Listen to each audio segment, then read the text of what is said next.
estudiando para hoy día. Supongo que ahora se acabó la nota. Bien, entonces, bien, vamos a ir comenzando muy rápidamente. En relación al paciente mujer de 70 años, pues que resolvió esto al final. Paciente mujer de 70 años, antecedentes médicos de hipertensión, diabetes, ACV 2018, hipercolesterolemia, antecedentes quirúrgicos de cirugía de catarata de ojo derecho, cirugía de desprendimiento de retina ojo izquierdo, niega alergias.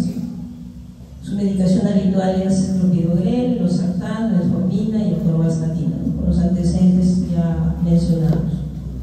Y dentro de la enfermedad actual tenemos 3 meses de una enfermedad paciente dice que cursa con vómitos de curso intermitente, que se vuelven recurrentes en estos 3 meses de manera intermitente, esporádica, y una baja ponderal de aproximadamente 5 kilos en estos 3 meses. No hay hiporexia. Por ese motivo le realizan una ecografía en una clínica privada donde le encuentran una tumoración que, según refiere el informe de la ecografía, ocupa todo el lóbulo derecho. En el examen físico tenemos funciones vitales estables, aparente regular estado general, regular estado de hidratación y nutrición, leve palidez de piel y conjuntivas, no ictericia, aparato cardiovascular y respiratorio aparentemente normal. Y en el abdomen se encuentran ruidos cerebrales presentes, largo, depresible, no doloroso, se palpa hígado a 3 centímetros debajo del reborde costal derecho. En la clínica le envían a que se tome una tomografía y en la tomografía se le toma, se ve una tumoración importante en el hígado, incluso mide más o menos unos, ¿cuánto dice? Casi 10 por casi 15 centímetros, cuanto menos en esa toma. La pregunta sería, ¿no? ¿Cuál sería el plan de trabajo a seguir y qué tipo de cirugía se pudiera aplicar? Bien, entonces vamos a conversar eso, vamos a conversar al final, ¿no? En relación a ello, qué cosas se tendrían que medir o qué indicaciones tendrían que hacerse. Bien, en el hígado, recordando la anatomía, el hígado va a tener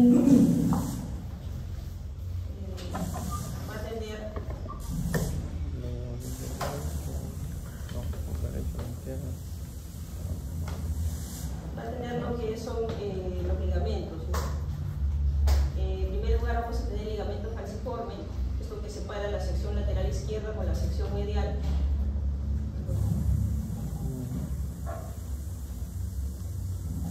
Y se...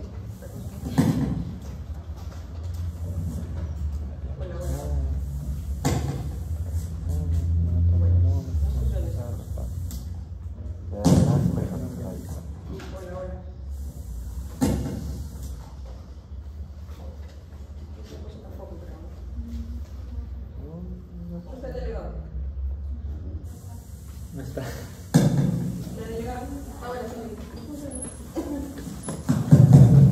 Parece que funcionaron. Ahí parece que funcionaron. Ya.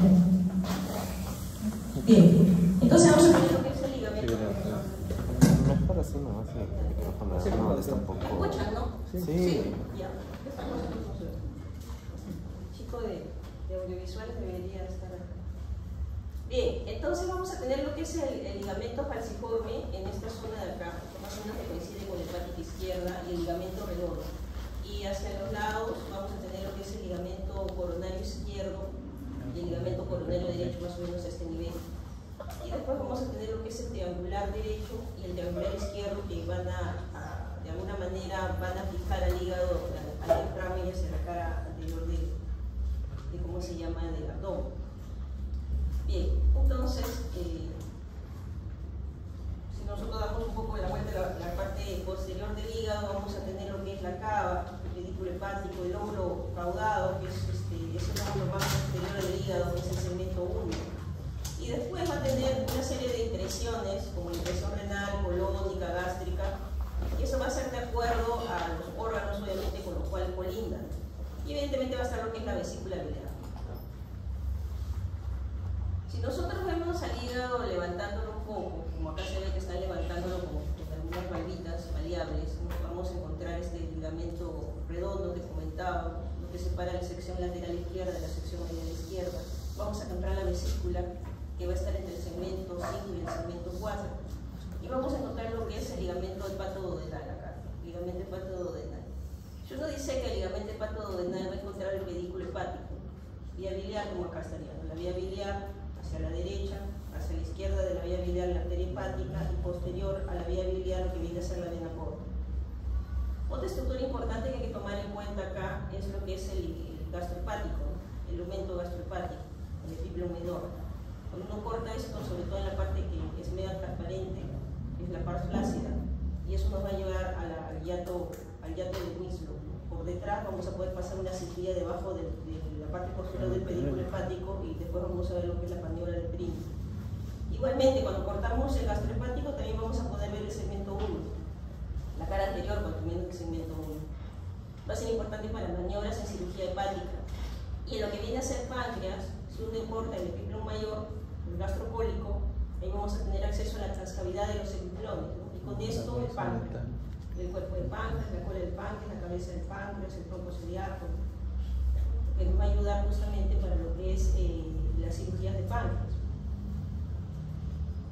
Cuando nosotros vamos a dividir, el hígado tiene una particularidad, ¿no? Y la particularidad es que, a diferencia de los otros órganos, uno ve sus vasos. Si uno de repente quiere ver no sé, pues el estómago, de repente quiere ligar de repente los vasos del estómago, vamos a disecar la arteria gástrica izquierda, la gástrica derecha, la gástrica derecha, la izquierda, vamos a poder ligarla, sea por cirugía abierta o laparoscopia, la vemos. Sin embargo, en el hígado no, en el hígado uno ve una superficie totalmente marrón, ¿no? Que uno no sabe dónde está cada cosa, ¿no? Uno tiene que más o menos idearse de acuerdo a las estructuras anatómicas. Y sobre todo, en cirugía hepática uno tiene que hacer ecografía, es decir, el cirujano hepatobiliar tiene que saber ecografía para poder identificar dónde está cada uno de los segmentos o de las secciones del hígado. Entonces, para empezar, ¿no? Y hablando del hígado, ¿no? El hígado se divide en dos, ¿no? El hígado derecho y el hígado izquierdo, y esa división lo da lo que se llama la línea de Cantley o línea cabo-vesicular. Si uno traza una línea imaginaria entre la cava y la vesícula, esta línea de acá va a ser la línea de Cantley, que más o menos también va a ir a nivel de lo que viene a ser hepática media. Entonces hasta aquí tenemos hígado derecho y hígado izquierdo. Posteriormente, cada una de estas venas hepáticas, derecha, media, izquierda, ¿no? Que van a llegar finalmente a la cava, estas tres, recogiendo la sangre del hígado, estas tres venas hepáticas son las que van a dividir al hígado en secciones, ¿no? Longitudinalmente va a dividirlo en secciones. Entonces, acá más o menos, si nosotros trazaríamos una línea imaginaria y decíamos que acá es la línea como vesicular o línea de Cantley, que decíamos que acá estaba más o menos la hepática media, acá este nivel donde se ve este cuadrado verde sería la hepática derecha y este nivel de hepática izquierda. La hepática izquierda también va a coincidir con el ligamento falciforme aproximadamente. Entonces, lo que esté entre la hepática media y la hepática derecha, toda esta parte del hígado, toda esta parte longitudinal del hígado va a ser la sección anterior derecha del hígado. Lo que esté entre la hepática derecha y el borde derecho del hígado, hepática derecha y el borde derecho del hígado, toda esta parte acá va a ser la sección posterior derecha del hígado. Eso es lo que refiere a lo que viene a ser el hígado derecho. Y en lo que viene a ser el hígado izquierdo, vamos a tener que entre la hepática media y la hepática izquierda vamos a tener la sección medial izquierda del hígado. Más o menos, o sea, entre la hepática media, o línea de Cantley, y el ligamento falciforme, que coincide más o menos con la hepática izquierda, vamos a tener toda la sección medial izquierda del hígado. Y finalmente, lo que va entre la hepática izquierda y el borde izquierdo del hígado va a ser la sección lateral izquierda del hígado. Entonces, hasta ahí tendríamos 4 secciones: sección posterior derecha, sección anterior derecha, sección medial izquierda y sección lateral izquierda. Pero para que completemos los segmentos de Quinault, que es un médico francés, entonces estas secciones se van a dividir. Ahora ya no, digamos, ya, si bien cierto, la sección de lo da las hepáticas, los segmentos, digamos, la división ya de los segmentos lo va a dar lo que viene a ser la porta derecha y la porta izquierda. Entonces, en la sección posterior derecha del hígado, entre hepática derecha y borde derecho, la rama derecha del hígado, de la porta derecha, va a dividir esta sección en 2 segmentos: un segmento superior y un segmento inferior. El segmento superior, segmento 7; el segmento inferior, segmento 6. Igualmente, ¿no? en la sección anterior derecha del hígado, entre hepática derecha y hepática media, igualmente la buena porta derecha va a dividirlo en dos segmentos. Segmento superior, segmento 8, y segmento inferior, segmento 5. La sección medial izquierda en sí es un segmento, que es el segmento 4, pero se puede dividir en subsegmentos también. E igualmente, ¿no? La porta izquierda va a dividir este segmento 4 o sección medial izquierda del hígado en un subsegmento 4A por encima y por debajo de la porta izquierda 4B. Si uno continúa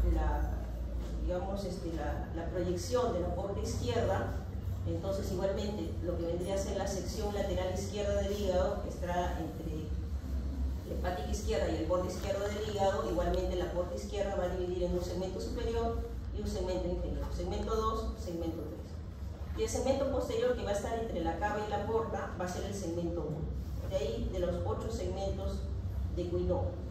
En la literatura pudiera ser que en alguna literatura muy especializada hablen de un segmento 9. El segmento 9 está un poco más por encima del 1. Algunos le dicen de que es el proceso cabal del caudado, pero es una cosa muy fina. Para temas de pregrado, incluso de posgrado, no cirujano hepatobiliar, segmentación hepática de Quinault, 8 segmentos son los descritos por Quinault.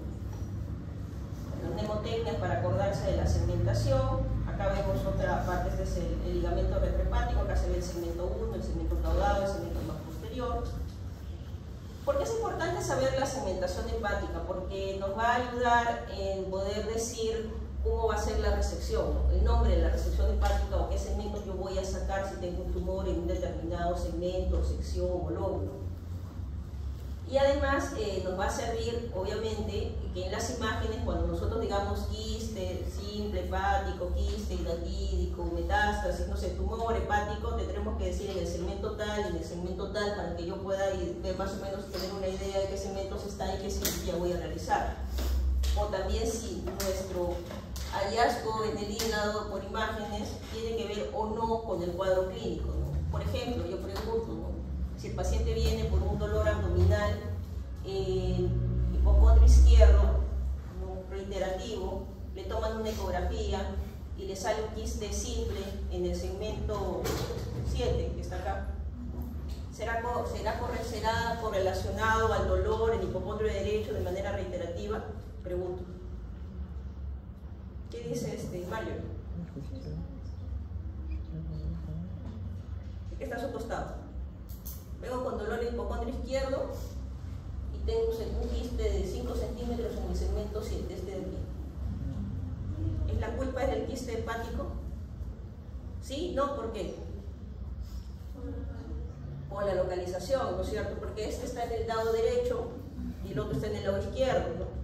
Pero más de un colega lo envían a cirugía hepatobiliar revaliante desde la selva a decir que esa es la culpa y lo mandan para que lo vean. Entonces esas cosas son las que se tienen que evitar, ¿no? Entonces correlacionemos el cuadro clínico con el hallazgo ecográfico o tomográfico que podría tener algo en el hígado y que podría ser simplemente incidental y que eso no tiene nada que hacer, es un quiste simple que no tiene por qué operar. Bien, entonces nos ayuda esta correlación clínica con la correlación con imágenes y además nos va a ayudar a distinguir justamente los segmentos que vamos a operar o la cirugía que se va a realizar para que eso conste también en el reporte operatorio. Bien, entonces en la tomografía igualmente, tanto en la tomografía como en la ecografía uno tiene que saber cada uno en qué segmento está para poder decir exactamente dónde está la lesión. Como está hepática derecha, hepática media, hepática izquierda, cava. Y según esto, ¿no? Si vamos a ver las suprahepáticas, estamos ahí bien arriba, ¿no? Estamos por acá más o menos, no vemos porta todavía, estamos por acá. Entonces son los segmentos superiores, ¿no? Hepática derecha, porte superior, porte derecho del hígado, segmento 7, entre hepática derecha y hepática media, segmento 8, entre hepática media y hepática izquierda, el subsegmento 4A, y entre hepática izquierda y el borde izquierdo sería el segmento 2, ¿no? ¿Por qué? Porque estamos acá, en la parte de arriba.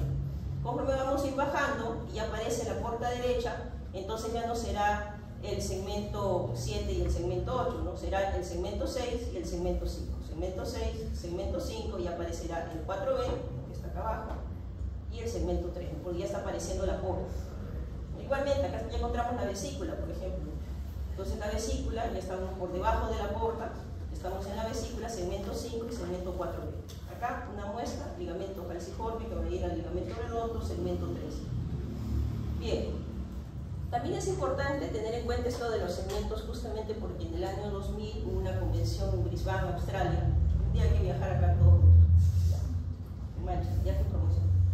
Entonces, en el año 2000, en Brisbane, justamente para unificar la nomenclatura de las resecciones hepáticas, se tuvo obviamente una convención entre varios cirujanos expertos donde trataron de unificar nombres de cirugías, ¿no? Para que si yo me opero en Lima, o yo me opero en Beijing, o yo me opero en Berlín, si yo digo que es hepatectomía derecha, ya sé qué segmentos me sacaron. Si digo que es hepatectomía izquierda, ya sé, porque antes se habían de varios sinónimos y no siempre correspondía a un tipo de cirugía a la que uno de repente si yo me operaba acá, era diferente a lo que se operaba de repente en Pekín. Entonces lo que se buscó es unificar criterios para que en todos sitios, independientemente de donde estuviéramos, pues significaría el mismo tipo de cirugía según los segmentos que saquemos. Entonces se decidió que hepatectomía derecha iba a ser justamente todo lo que viene a ser el lado derecho del hígado, ¿no? Acá estaba la hepática media, acá la hepática derecha, entonces correspondería tanto a la sección anterior derecha del hígado como a la sección posterior derecha del hígado. ¿Qué segmentos? Segmentos 5, 6, 7 y 8. Si vamos a hablar de hepatectomía izquierda, igualmente, sección lateral izquierda y sección medial izquierda. ¿Qué segmentos? 2, 3 y 4. Entonces en todos sitios eso significaba lo mismo. Si yo voy a hacer una seccionectomía anterior derecha, entonces voy a sacar la sección anterior derecha del hígado, segmento 8, segmento 5. Si voy a hacer una seccionectomía posterior derecha del hígado, segmento 7, segmento 6. Si voy a hacer una sección anterior, una seccionectomía medial izquierda del hígado, igualmente una sección medial izquierda del hígado, segmento 4. Si voy a hacer una seccionectomía lateral izquierda del hígado, segmento 2 y 3. Entonces, de esta forma vamos viendo cómo anatómicamente. Ahora, la clasificación de Brisbane es para las resecciones anatómicas, ¿no? Las que siguen un segmento, una sección o un lóbulo. Igualmente, ¿no? Si vamos a sacar un segmento, segmentectomía, pero tenemos que especificar qué segmento, ¿no? Porque no es lo mismo el 2 que saquemos, o el 8 o el 6, entonces segmentectomía del 6. Si voy a sacar el 3, segmentectomía del 3. Si voy a hacer una resección de 2 segmentos que estén contiguos, pero de manera horizontal, porque de manera longitudinal ya hemos dicho, no son las seccionectomías, pero si vamos a sacar 2 segmentos contiguos, pero de manera horizontal, se le llamará bisegmentectomía y tendremos que especificar, bisegmentectomía del 5-6. Si fuera del 7-8, bisegmentectomía del 7-8. Si fuera del 4B, que sería abajo con el 3, bisegmentectomía del 4B y del 3. Por ejemplo, ¿no? Acá estaría la vesícula, entre el 5 y el 4B. El 4 se divide en 4A y 4B. Acá estaría la vesícula. Cuando uno hace una colecistectomía radical, en casos de cáncer de vesícula, que eso lo vamos a ver en cirugía general, la cirugía que se tiene que hacer cuando es una colecistectomía radical es una bisegmentectomía del 5 y del 4B. Entonces eso tenemos que especificarlo cuando hagamos la cirugía. Si de repente el tumor es muy grande, ¿no? Si de repente el tumor es muy grande y ya compromete o no solamente el lado derecho, sino parte del lado izquierdo, entonces, y nos obliga a hacer una hepatectomía derecha ampliada en este caso, entonces igual, sacamos 5, 6, 7, 8 y 4, el 4 ya viene a ser el izquierdo, entonces sería una hepatectomía derecha ampliada. Y si vamos a sacar el hígado izquierdo, pero además de ello vamos a sacar la sección anterior derecha del hígado, haríamos una hepatectomía izquierda ampliada. ¿Cuáles son los criterios para la resección hepática? Los criterios para la resección hepática no es tanto cuánto saquemos o el número de nódulos hepáticos que saquemos o el marcador tumoral o la edad o lo que fuese. No nos importa tanto lo que saquemos, nos importa lo que queda, porque lo que queda va a servir al paciente para sobrevivir o no sobrevivir, es decir, que haya falla hepática o no la haya. Entonces, ¿qué nos importa? El volumen residual funcional. Y eso tiene que ver mucho, además de ello, la función hepática, porque no es lo mismo un paciente con un hígado sano que un paciente con un hígado cirrótico, por ejemplo, o un paciente con una hepatopatía post-quimioterapia, por ejemplo, o un paciente con una hepatopatía crónica por hepatitis B o hepatitis C. Entonces eso hay que tenerlo en cuenta cuando hagamos una resección hepática. Probablemente si es un paciente, por ejemplo, un cirrótico Child B o Child C, no va a poder ser simultáneo resección hepática porque su función hepática no le da para hacer una resección hepática. Ausencias de metástasis extrahepáticas en algunos tipos de tumores, no en todos. Ausencia de trombo tumoral en la vena cava en la puerta principal, igualmente podría ser un criterio de resecabilidad, dependiendo igualmente tipo, excepcionalmente se podría resecar eso, ¿no? Excepcionalmente. Y el estado general del paciente, ¿no? El estatus de performance del paciente, las comorbilidades que pueda tener el paciente.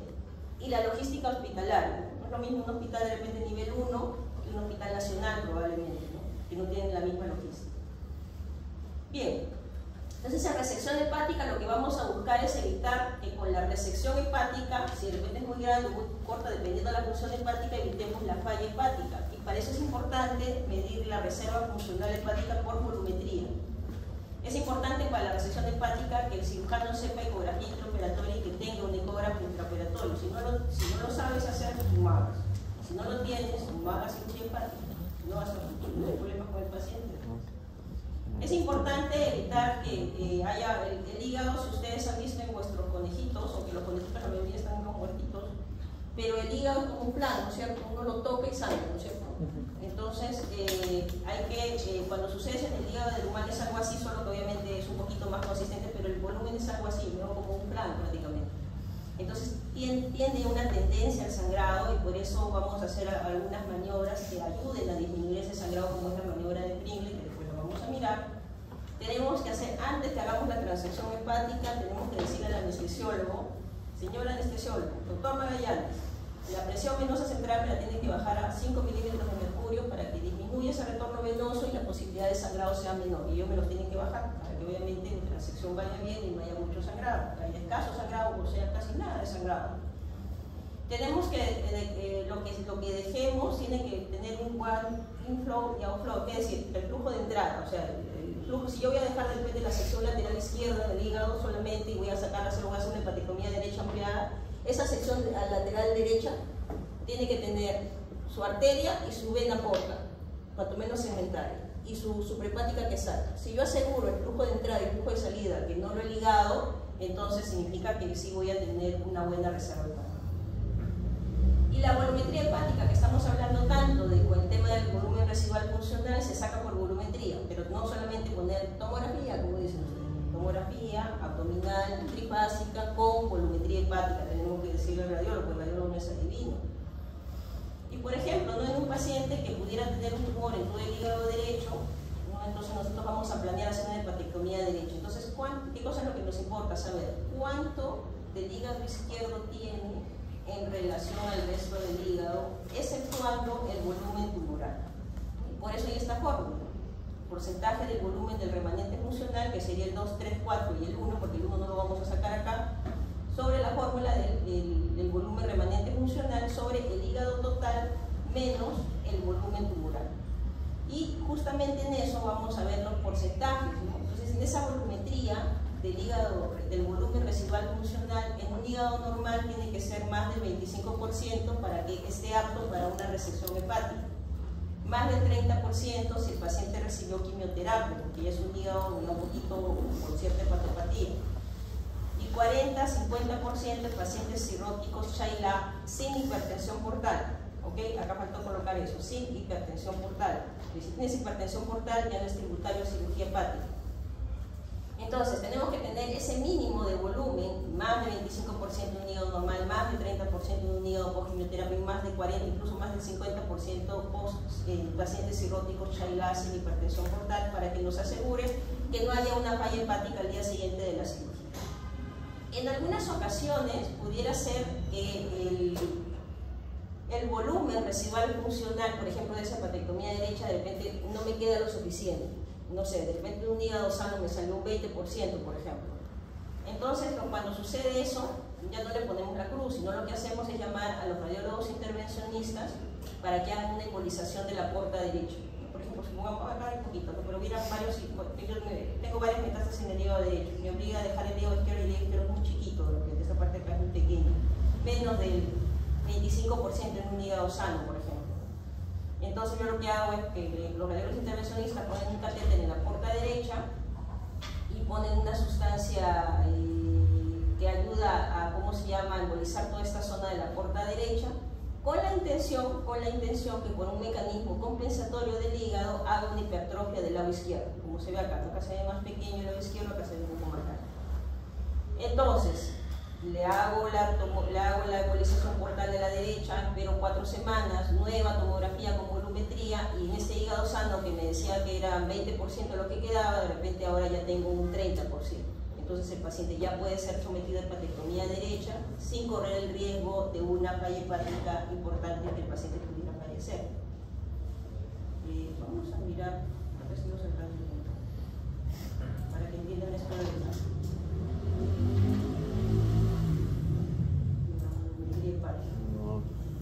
No sé si correrá en pantalla grande.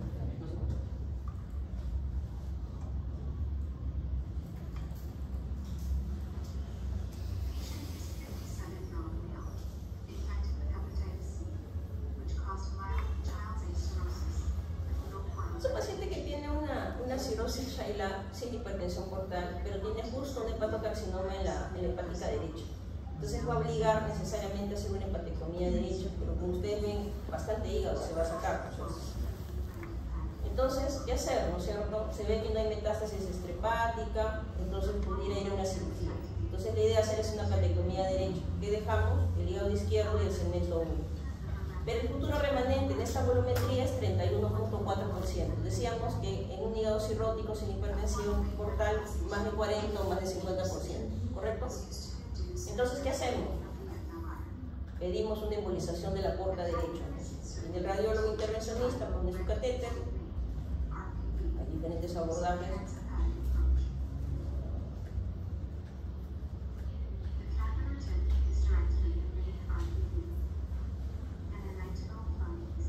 Un plaquenilol justamente para tapar esta zona en que solamente la sustancia que embolice sea en el lado derecho, no en el lado izquierdo, que sería una catástrofe.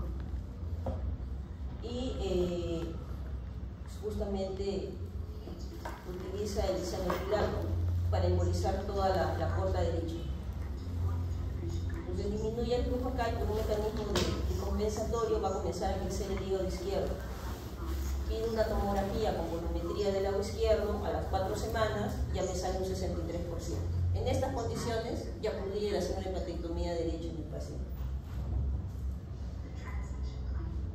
Vamos a avanzar, por eso más o menos para que se entienda por qué se tiene que hacer cómo se hace más o menos una idea de esta simbolización.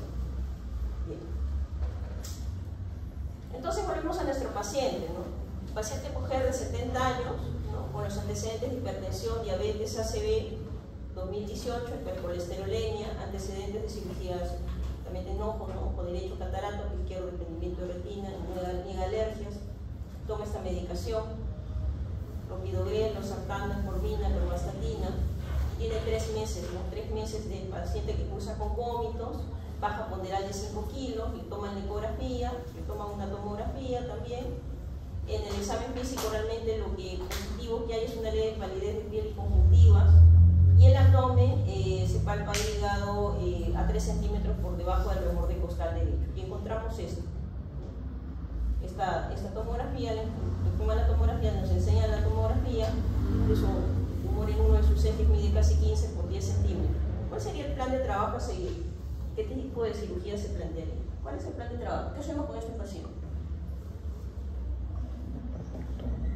¿Qué hacemos? ¿Qué hacemos, doctor, con el paciente? Puede sonar más. A ver, ¿qué hacemos con el paciente? ¿Qué pediría? ¿Pediría un paciente así? ¿Qué pediría?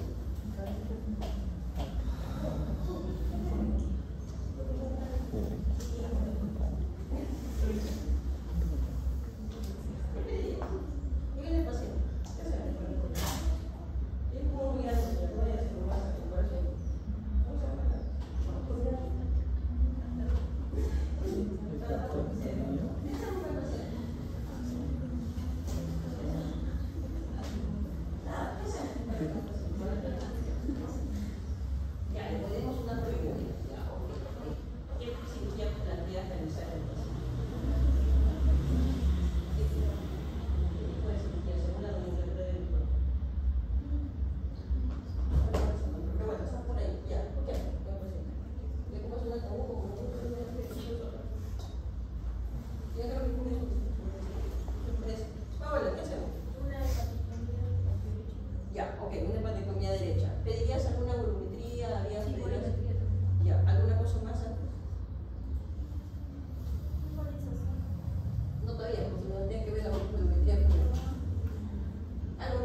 Ya, puede ser con cuál. Alfa-fetoproteína. Ya, ok.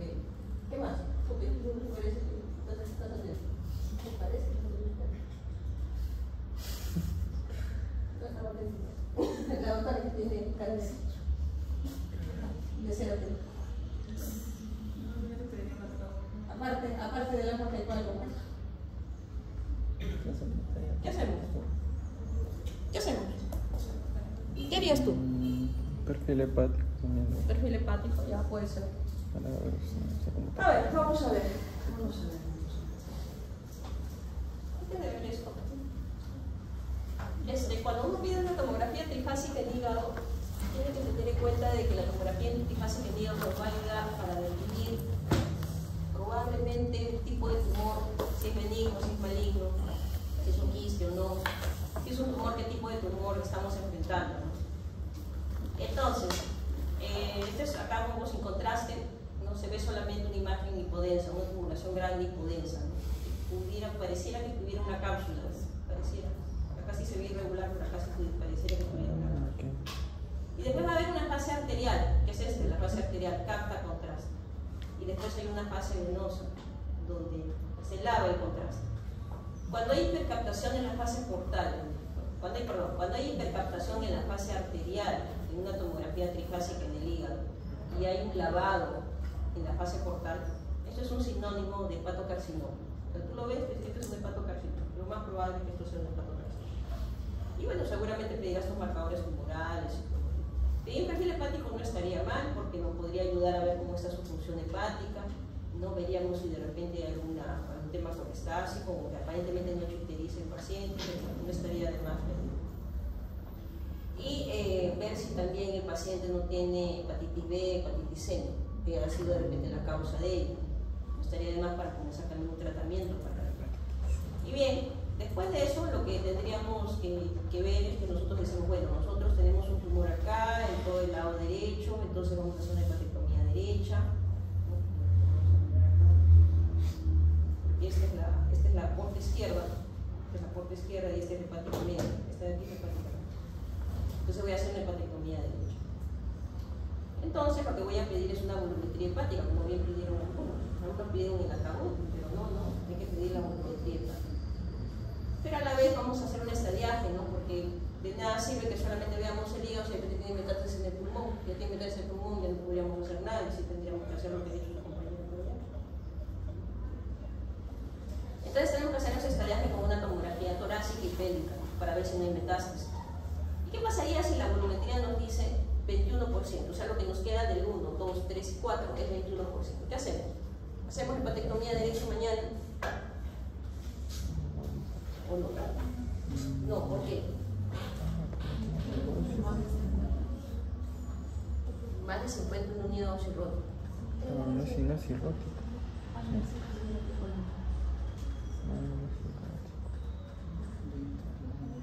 ¿Mayor cuánto? 25%. No sé, porque eso es un hígado sano. A no ser que encontremos algún marcador positivo, una hepatitis B. Entonces, ¿qué hacemos? Una embolización de la porta derecha, después de 4 semanas, volumetría hepática, más o menos lo que salen las volumetrías hepáticas, nos dicen 40%. Entonces ahí ya vamos a hacer nuestra hepatectomía derecha. Y no le compramos el ataúd al paciente. Vale, eso. Ya. Entonces, eso es más o menos el raciocinio que uno tiene que tener cuando uno ve un hígado o algún tipo de neoplasia. Bueno, cuando se opera hígado tenemos que tener ecografía intraoperatoria para cirugía abierta, para si vas a hacer cirugía laparoscópica, para cirugía laparoscópica. Ahora, las resecciones anatómicas, todo lo que hemos hablado del Brisbane son resecciones anatómicas. ¿Por qué? Porque sigue un segmento, sigue un lóbulo, sigue una sección. Y las resecciones anatómicas van a ser para algunos tipos de tumores que según su biología tumoral hacen de que tengamos que hacer la resección de toda la parte anatómica del segmento, de la sección o del lóbulo, justamente por su tipo de biología tumoral. Por ejemplo, ¿qué tumores? Hepatocarcinoma, colantocarcinoma intrahepático. Sin embargo, tenemos otros tipos de tumores que son un poco más benevolentes, como las metástasis hepáticas de carcinoma colorectal o las metástasis hepáticas de tumores neuroendocrinos. En ese caso, esos nódulos o tumores que pudiera tener el paciente en el hígado, pudiéramos podríamos hacer resecciones no anatómicas. ¿Y qué son resecciones no anatómicas? Las que no van a seguir ni un segmento, ni una sección, ni un lóbulo determinado. Supongamos, no tenemos este nódulo hepático, lo que vamos a hacer es una resección más o menos dándole un margen de 1 o 2 centímetros, ¿no?, de hígado sano, lo enucleamos prácticamente. Entonces, por su tipo de biología tumoral de las metástasis hepáticas de carcinoma colorectal, no de otro tipo de tumores o de tumores neuroendocrinos, pudiéramos ahorrar parénquima hepático y poder hacer este tipo de resecciones, y lo dejamos R0, su sobrevida también es buena. ¿No? Como acá. Pueden ser múltiples las metástasis, ¿no?, pero podemos hacer varias resecciones no anatómicas, como están viendo. Para cirugía hepática, el tipo de incisiones pueden ser medianas, supraumbilical, a veces hay que ampliarlas a infraumbilical.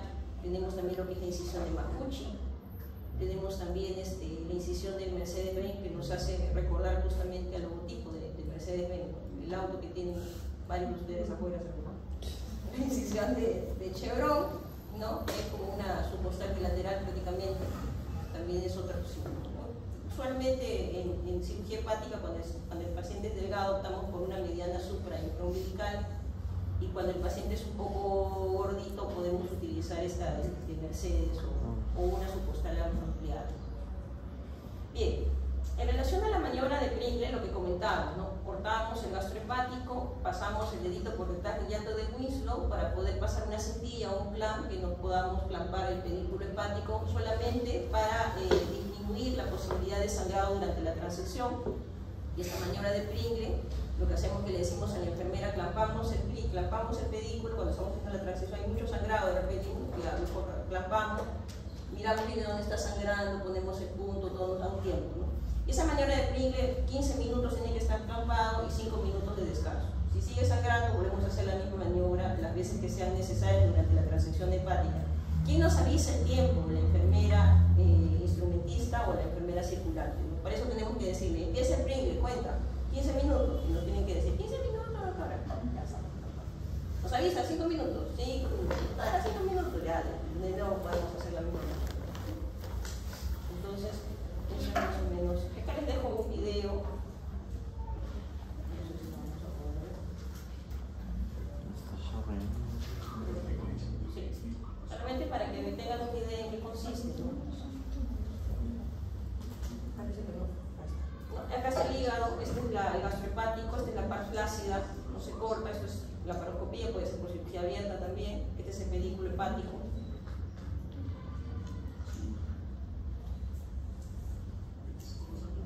En la laparoscopía tendríamos que colocar un trocar que nos ayude a colocar después el tubo que tiene que colocar, la cintilla pasa por detrás del llato de Winslow, esto es vía biliar, esto es el pedículo hepático, ¿no? Vía biliar, arteria, y por atrás debe estar la porta. Otra opción es colocar una sonda de Foley también ahí y cortarla. Otra opción es esta, que es pasar una cintilla y con este trocar que está acá le pueden poner un tubo de drenaje torácico similar. Entonces, ahí lo podemos dejar y hacer la transección, ¿no? Pero comienza a sangrar, ¿no? Nos asustamos. Ya no es esto. Entonces comienza a sangrar, nos asustamos, no hay que asustarnos nunca cuando sangra. Ponemos nuestras casitas y decimos: hay que poner nuestro Pringle. Mira, acá está nuestro Pringle, qué bonito. Ajustamos, ¿no?, nuestra zona. Le decimos 15 minutos y ves cómo para prácticamente. No está ya parado el vaso, sino que nos da tiempo de ver bien, liberar bien la parte de atrás, la parte posterior, para poder mirar bien qué cosa es lo que está sangrando y poder poner un punto clipado. Bien. La transección hepática obviamente se tiene que tener logística. Esto es un disector ultrasónico, que es un ultrasónico que a veces lo tenemos en el hospital, a veces no lo tenemos, pero nos ayuda como a escupir el hígado, ¿no? Entonces va a cortar todo lo que sea células hepáticas, pero todo lo que es colágeno no lo corta. Entonces nos ayuda a que con ahí se para. Entonces acá hay una cosa de colágeno. Si colágeno, entonces es arteria o vena, o también ¿cómo se llama? Puede ser un conductivo, ¿no? Entonces lo disecamos bien y ahí vamos a poner nuestros clips o nuestras ligaduras que estamos en la cirugía abierta. La Aquamantis es un coagulador de radiofrecuencia. Diferentes métodos para cirugía abierta, laparoscópica, instrumental. Lo ideal sería tener todo. Tenemos incluso estructuras mecánicas también para hacer las transecciones hepáticas.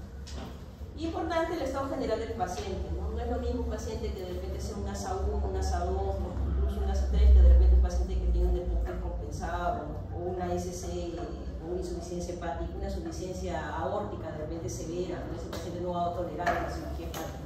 Entonces, cuando el status performance no es el más adecuado del paciente, pudiéramos darle otro tipo de tratamientos preventivos y no resecciones hepáticas. En cuanto al abordaje de las resecciones hepáticas, pueden ser de 3 tipos. El abordaje iliar, ¿no? Cuando por ejemplo me voy al hilio hepático, me voy a hacer una hepatectomía derecha, me voy al hilio hepática, diseco arteria hepática derecha, vía biliar derecha, porta derecha, lo ligo o le pongo sutura mecánica con carga blanca, que es la carga vascular. Entonces el abordaje iliar. ¿Por qué? Porque he comenzado justamente por quitarle la irrigación primero a los vasos, pero comenzando en el mismo hilio hepático. El abordaje subbiliar o extraglisonial es cuando no estamos en el mismo hilio, sino nos vamos arriba en el hígado mismo. Tenemos algunos puntos que nos va a ayudar a discernir en dónde vamos a colocar el clamp, la sutura mecánica. Acá se tendría que utilizar siempre sutura mecánica. Y en lo que viene a ser el surco de Rubier, y cuando uno entra en una colestectomía laparoscópica, la vesícula está acá y acá abajo está el surco de Rubier, ¿no? En ese surco de Rubier es donde va a entrar el pedículo hepático derecho. Entonces uno hace un orificio por encima y un orificio por debajo, coloca la sutura mecánica y clampa eso. Entonces, como está por encima del hígado, yo no mido el mismo hígado, sino estoy haciendo un abordaje prácticamente dentro del hígado, pero suprailiar, entonces justamente se llama abordaje suprailiar o extraglisonial. Tenemos un abordaje anterior, ¿no? Donde vamos disecando de la parte anterior a la parte posterior, vamos disecando el hígado, vamos encontrando estructuras, vamos clipando, ligando, hasta que finalmente encontramos los vasos, ¿no? Como acá, se ve claramente lo que es hepática derecha, hepática izquierda, vía biliar derecha, vía biliar izquierda, y abajo está la porta. Y esto se aborda acá está la cava, qué bonita la cava. Y este abordaje mayormente se hace en donante vivo. Cirugía laparoscópica también se puede hacer, igual es el resultado. Tenemos esta maniobra de Hankin que nos va a ayudar a, esto pasamos una cintilla entre hepática derecha y hepática media, la sacamos por debajo hacia la porta. Y lo que nos va a ayudar, como ven acá, es cuando hagamos la transección hepática, nos va a ayudar a que primero vamos a ver esta cintilla y después la cava, ¿no? Porque de repente si no tenemos esta guía podríamos lesionar la cava. Bien chicos, preguntas, dudas, comentarios antes de pasar a páncreas. Nada. Ya, ok, avanzamos, ya. Nos veremos el día del examen. Bien, en páncreas.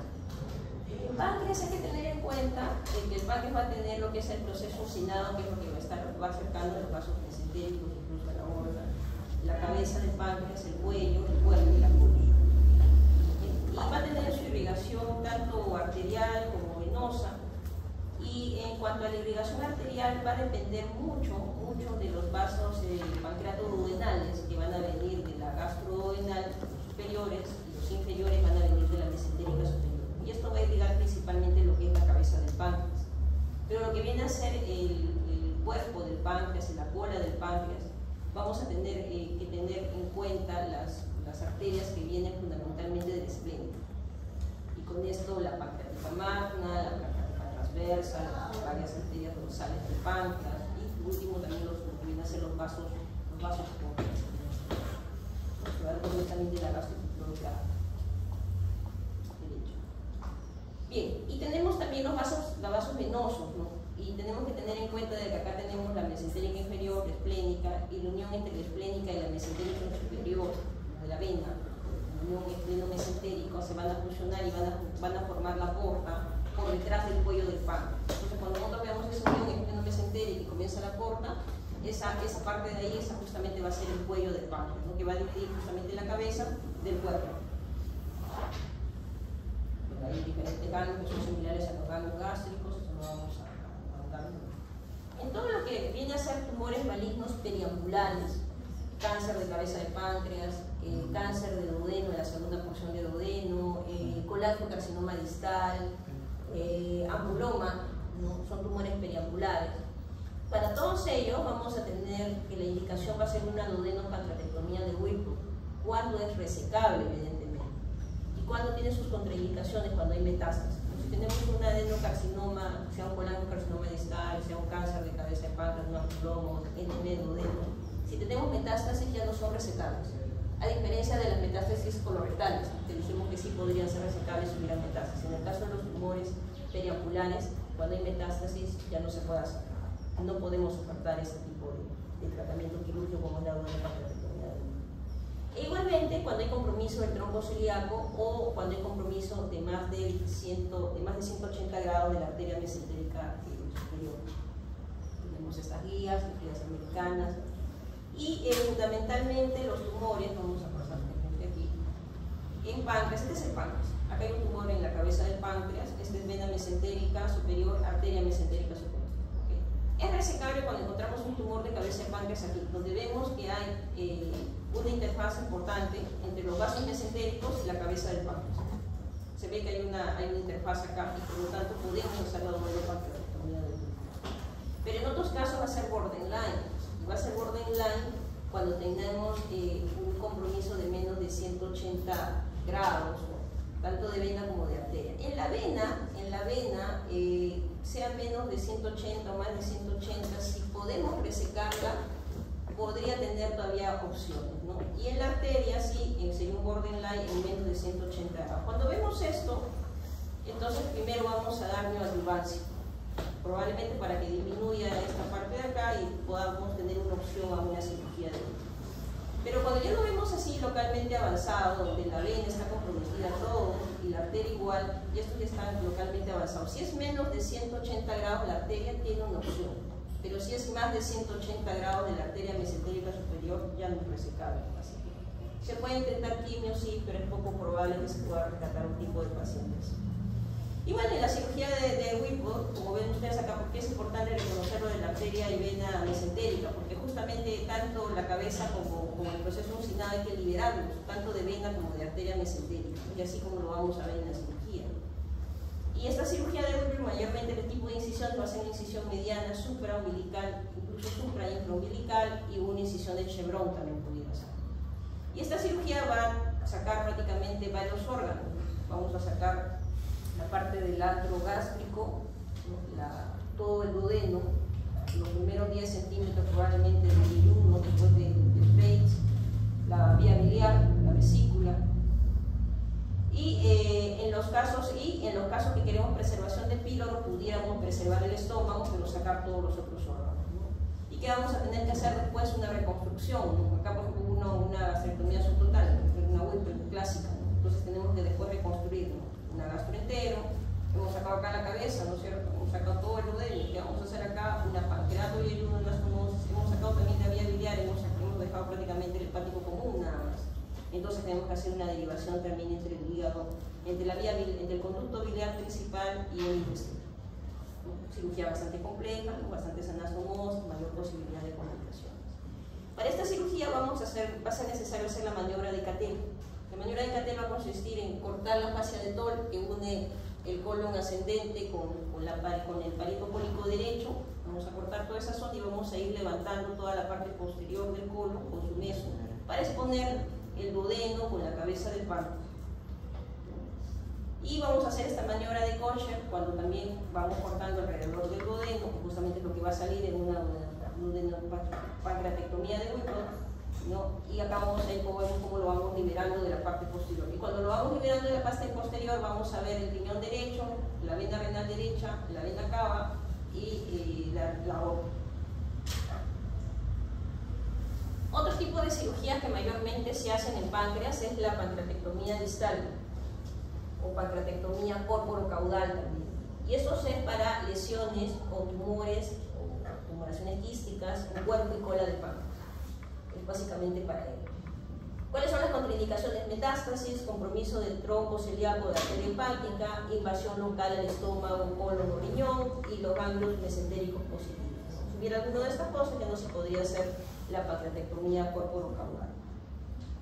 Y tenemos de dos tipos esta pancreatectomía distal, sin preservación de vaso, ¿no? ¿Qué hacemos? Ya sabemos que todo el cuerpo y la cola, decíamos, dependía de la arteria esplénica. Entonces, ¿qué hacemos? Disecamos justamente, abrimos el gastrocólico, entramos a la transcavidad de los epiplones, nos vamos a ver el páncreas, vamos a disecar la zona donde está la esplénica justo saliendo del tronco celíaco, y lo que hacemos es ligarlo.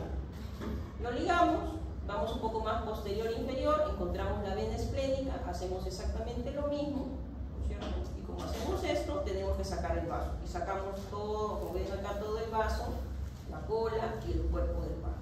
La cirugía es compleja, pero no tan compleja como la anterior, ¿no es cierto? Y mayormente esto va a estar dado en tumores que comprometen cuerpo o la parte del cuerpo y sobre todo la cola, ¿no? Peor aún si compromete algo del vaso, ¿no? Definitivamente es una pancreatectomía distal sin preservación de vaso, porque vamos a tener que sacar el vaso. Pero en algunos casos podemos tener un tumor de repente en el cuerpo del páncreas, pequeño, de repente de menos de 3 centímetros, de repente neuroendocrino, ¿no? Entonces podremos dar chance, como no está invadida la cola, podríamos dar chance a hacer una pancreatectomía distal o pórpuro caudal, pero con preservación de vaso, es decir, el vaso lo dejamos en el paciente. Para ello sí nos demoramos más, porque tenemos que disecar, vemos toda la arteria esplénica y toda la vena esplénica y todos los vasitos que entran o salgan de arteria o vena esplénica y vayan al páncreas, hay que ir ligándolos o clipándolos en cirugía laparoscópica para finalmente sacar el cuerpo y la cola del páncreas y dejar el páncreas indemne con su arteria y su vena esplénica. Son los links de los videos que les estoy dejando. Bien chicos, preguntas, dudas, comentarios.